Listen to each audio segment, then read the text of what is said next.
किसान एकता और शिक्षा पर जोर। मेरठ में जयंत चौधरी का बड़ा संदेश।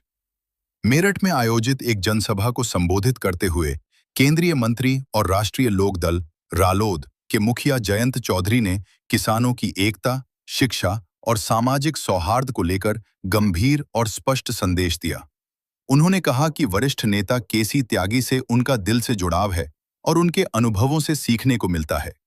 सभा के दौरान जयंत चौधरी ने पूर्व प्रधानमंत्री चौधरी चरण सिंह को याद करते हुए कहा कि उनके विचार आज भी उतने ही प्रासंगिक हैं। उन्होंने जोर देकर कहा कि किसानों की कोई जाति नहीं होती और समाज में हिंदू मुस्लिम भाईचारा बना रहना चाहिए। उन्होंने लोगों से अपील की कि आपसी सहयोग और एकता ही देश को मजबूत बना सकती है। उन्होंने संगठन विस्तार पर भी बात करते हुए कहा कि अगर हर एक नौजवान 10 नए लोगों को जोड़े तो वह लक्ष्य आसानी से हासिल किया जा सकता है जिसकी कल्पना की जा रही है। यह एक सामूहिक जिम्मेदारी है जिसे गंभीरता से लेने की जरूरत है।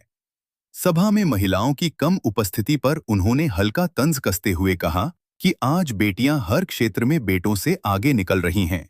ऐसे में उनकी भागीदारी और बढ़नी चाहिए।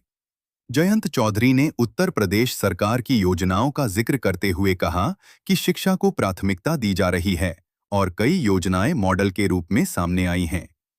उन्होंने केंद्र सरकार के शिक्षा क्षेत्र में किए गए कार्यों को भी उल्लेखनीय बताया और कहा कि उन्हें खुशी है कि वह इस यात्रा का हिस्सा हैं और अपना योगदान दे पा रहे हैं। खेलों के विकास पर बोलते हुए उन्होंने कहा कि मेजर ध्यानचंद खेल विश्वविद्यालय खिलाड़ियों के भविष्य को नई दिशा देगा। साथ ही उन्होंने यह भी बताया कि स्वयं सहायता समूहों की महिलाएं अब बैडमिंटन रैकेट जैसे उत्पाद बना रही हैं, जो आत्मनिर्भरता की दिशा में बड़ा कदम है। उन्होंने अपने संबोधन में मशहूर शायर बशीर बद्र के शेर के जरिए अपनी भावनाएं व्यक्त कीं। जब से मैं चला हूं, मेरी मंजिल पर नजर है, आज तक मेरी आंखों ने राह का पत्थर नहीं देखा। इस दौरान उन्होंने यह भी उल्लेख किया कि मुख्यमंत्री योगी आदित्यनाथ ने विधानसभा में राष्ट्रीय लोक दल का नाम लिया, जो पार्टी के बढ़ते प्रभाव को दर्शाता है। अंत में उन्होंने कहा कि किसानों के हित में लगातार प्रयास किए जा रहे हैं और वे अपनी कलम का इस्तेमाल भी किसानों के अधिकारों और भलाई के लिए करना चाहते हैं।